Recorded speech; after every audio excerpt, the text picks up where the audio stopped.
Bəzi, Allah ona rəhmət eləsin. Ondan soruşurlar Rəcəb ayını oruç tutmaq barəsində. Deyir ki, rəhiməhullah, hukmu siyamu şəhr Ramazan kəmilən. Sualın başlığıdır. Sual verirlər ki, məzə aləl-ləzi yasumu şəhr Rəcəb kəmilən kəmə yasum Ramazan. Deyir, Rəcəb ayını sanki Ramazanlığı kimi tam, kamil tutan üzərində nədir? Cavab, şeyh deyir ki, siyamu Rəcəb məkruh. Rəcəb ayının orucu məkruhdur. Lənnəhu min sünnətil cahiliyyə. Çünki o cahiliyyə sünnəsindəndir, onların yolundandır. Lə yasumhu, qoy tutmasın.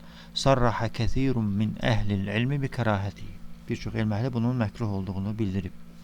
Lənnən nəbiyyə sallallahu aleyhi və səlləm nəhə an siyami Rəcəb. Çünki Allah elçisi Peyğəmbər sallallahu aleyhi və səlləm Rəcəb ayının orucundan çəkindirib, bunu qadağan edib. El-məqsud, burada məqsəd odur ki, ənəhu min sünnətil cahiliyyə. Çünki bu, cahiliyyə əməllərindən, onların yolundandır, sünnəsindəndir. Fələ, ona görə yox. Lakin, İzə sama ba'dəl əyyəm, yevmül isneyn, yevmül xamis, la yadur. Lakin deyir, Rəcəb ayının bəzi aylarını oruç tutsa, məsələn, 1-ci, 4-cü günlərin orucu, bunda zərər yoxdur.